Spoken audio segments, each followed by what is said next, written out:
இந்திய நாட்டினுடைய இறையாண்மையையே அடகு வைப்பதைப் போல அமெரிக்க ஏகாதிபத்தியத்துக்கு கொத்தடிமையாக ஆக்கிவிட்டார் இந்திய நாட்டினுடைய தலைமை அமைச்சர் நரேந்திர மோடி. இந்த குற்றச்சாட்டை நாடாளுமன்ற மக்களவையிலே பதிவு செய்த மக்களவையினுடைய எதிர்க்கட்சி தலைவர் என் பாசமிகு சகோதரர் ராகுல் காந்தி அவர்கள் அந்த மன்றத்தில் கூறிய குற்றச்சாட்டை நான் அப்படியே வழிமொழிகிறேன். நடைபெற இருக்கின்ற சட்டமன்ற தேர்தலில் திராவிட முன்னேற்றக் கழகத்தின் தலைமையிலான மதச்சார்பற்ற முற்போக்கு கூட்டணி இந்தியா பிளாக் என்ற அந்த அமைப்புக்குள்ளே இருக்கிற கூட்டணியில் மறுமலர்ச்சி திராவிட முன்னேற்றக் கழகம்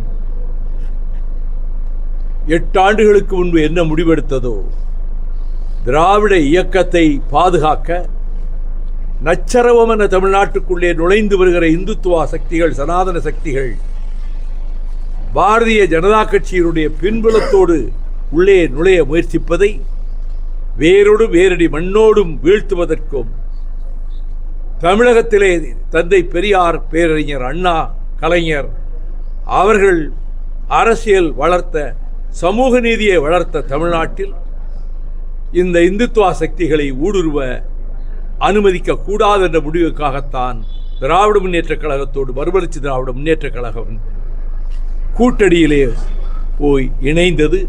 உறுதியாக இருக்கிறோம். மீண்டும் மாண்புமிகு தளபதி ஸ்டாலின் திராவிட மாடல் ஆட்சியை நடத்துகின்ற முதலமைச்சராக இந்த தேர்தலுக்கு பின்னரும் அவரே குற்றம் அமைப்பார் என்பதில் எனக்கு அசைக்க முடியாத நம்பிக்கை இருக்கிறது. கூட்டணி கட்சிகள் ஒவ்வொரு கட்சியும் ஒவ்வொரு கருத்தை சொல்லிக் கொண்டிருக்கின்றன. ஆட்சியில் பங்கு என்றும் அதிக இடங்கள் வேண்டும் என்றும், இது அவரவர்கள் உரிமை. ஆனால் மறுமலர்ச்சி திமுக கழகம் அவ்விதம் எந்த விதமான நிபந்தனை 4.5 ஆண்டு காலத்தில் ஒரு சொல் கூட சொல்லியது கிடையாது. ஆனால் இந்துத்துவா சக்திகளினுடைய கோர தாண்டவம்தான் வந்தே மாதரம் பாடலை அரசியல் நிர்ணய சபையில் அதனுடைய சில வரிகள் இங்கே இருக்கக்கூடிய சிறுபான்மை மக்களுடைய நெஞ்சத்தை புண்ணாக்கும் என்பதற்காக அதை அவர்கள் நீக்கினார்கள். இப்பொழுது மொத்தமாக இருக்கக்கூடிய பக்கிம் சந்திர சட்டர்ஜி எழுதிய அந்த வந்தே மாதரம் பாடலை முழுமையாக ஒவ்வொரு நிகழ்ச்சியிலும் அது 3 மணி நேரம் 10 வினாடி ஆகும். அதை பாடிவிட்டு தேசிய கீதம் பாட வேண்டும் என்று நேற்றைக்கு நாடாளுமன்றத்தில் ஒரு அக்கிரமமான ஒரு மசோதாவை இந்த பிஜேபி அரசு நிறைவேற்றி இருக்கிறது. இது எச்சரிக்கை மணி. அடுத்து டெல்லிக்கு வேறு பெயர் வைக்க வேண்டும், இந்திரபிரஸ்தா என்று பெயர் வைக்க வேண்டும் என்றும், தலைநகர் டெல்லியை வாரணாசிக்கு மாற்ற வேண்டும் என்றும் RSS இந்துத்துவா சக்திகளினுடைய திட்டம் இருக்கிறது, உள்நோக்கம் இருக்கிறது.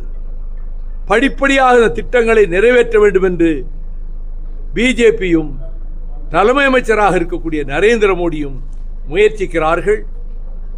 இது எல்லோரும் விழிப்புணர்வோடு இருந்து, இது பல தேசிய இனங்களை உள்ளடக்கிய உபகண்டம்தான் இந்தியா. தமிழ் தேசிய இனம், தெலுங்கு தேசிய இனம், மலையாள தேசிய இனம், கன்னட தேசிய இனம், சீக்கிய தேசிய இனம் என்று பல தேசிய நேஷனாலிட்டிஸ் கொண்டதுதான். பிரிட்டிஷ்காரருடைய துப்பாக்கியும் லத்திக்கம்பும் தான் இதை ஒரு நாடு என்ற நிலைமைக்கு கொண்டு வந்தது. எதிர்காலத்தில் இந்த ஒருமைப்பாடு உடைந்து நொறுங்குவதற்கு என்ன ஆபத்துக்களை எல்லாம் ஏற்படுத்த முடியுமோ திட்டமிட்டு ஏற்படுத்தி வருவதனுடைய அடையாளம்தான் இந்த வந்தே மாதரம் பாடலை அவர்கள் நேற்றைக்கு சபையிலே அரங்கேற்றி இருப்பது. என்னுடைய கண்டனத்தை தெரிவிக்கிறேன். எங்கள் சக்தியை பயன்படுத்தி நானும் 62 ஆண்டு கால பொது வாழ்வை மேற்கொண்டிருக்கிற நானும் பெரியார், அண்ணா, கலைஞர் வழியிலே திராவிட இயக்கத்தை காப்போம் என்று உறுதி கொண்டிருக்கக்கூடிய நானும் எங்கள் இயக்கமும் இப்படிப்பட்ட முயற்சிகளை முறியடிப்பதற்கு எல்லா வகையிலும் போராடுவோம். எந்த மன்றத்திலும் வைகோவினுடைய குரல் இந்துத்துவா சக்திகளுக்கு எதிரான முழக்கமாகத்தான் இருக்கும் என்பதையும், வரப்போகிற தேர்தலில் திராவிட முன்னேற்றக் கழகம் தனிப்பெரும்பான்மை பெற்று மீண்டும் ஆட்சியை தொடரும் என்பதிலே நான் அசைக்க முடியாத நம்பிக்கை வைத்திருக்கிறேன். அதன் வெற்றிக்கு நான் எப்படி ஒரு காலத்தில் முழுமூச்சாக பாடுபட்டேனோ அதே போல இப்பொழுதும் அதே உணர்வோடு இருப்பதால் தான் திருச்சிராப்பள்ளியிலிருந்து மதுரை வரை 180 கிலோமீட்டர் நாள்தோறும் லட்சக்கணக்கான மக்களை சந்தித்து மறுமலர்ச்சி திமுக சோர்ந்து விடவில்லை. அது முடங்காது. அது அடிபட்ட வேங்கை சீறி எழுவதைப் போல நிமிர்ந்து எழுந்து வீர நடை போடும். என் தோழர்களும் அப்படித்தான் இருக்கிறார்கள். எங்கள் இயக்கம் திராவிட முன்னேற்றக் கழகத்திற்கு ஒரு ஸ்பியர் ஹெட்டாக, ஒரு ஈட்டி முனையாக, பக்க அரணாக நாங்கள் செயல்படுவோம் என்பதையும் நான் திட்டவட்டமாக தெரிவித்துக் கொள்கிறேன்.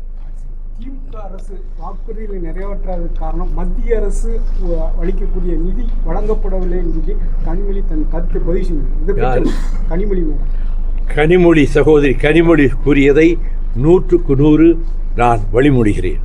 ஆட்சியில் வந்து திமுக கூட்டணியில் வந்து காங்கிரஸும் அதிமுக கூட்டணியில் பிஜேபியும் ஆட்சியில் பங்கு பெறும்னு சொல்லி இதை வந்து திராவிட கட்சிகள் வந்து எப்படி பார்க்குறீங்க? தனிப்பெரும்பான்மை பெற்று திமுக கழகம் ஆட்சி அமைக்கும் போது இந்த கோரிக்கைகள் எல்லாம் எடுபடாது, ஏற்கப்படாது. தனி மெஜாரிட்டி கிடைக்காவிட்டால் சப்போஸ் தொங்கு சட்டசபை கிடைத்தால் கற்பனை வாதங்களுக்கெல்லாம் வைகோ பதில் சொல்ல மாட்டான்.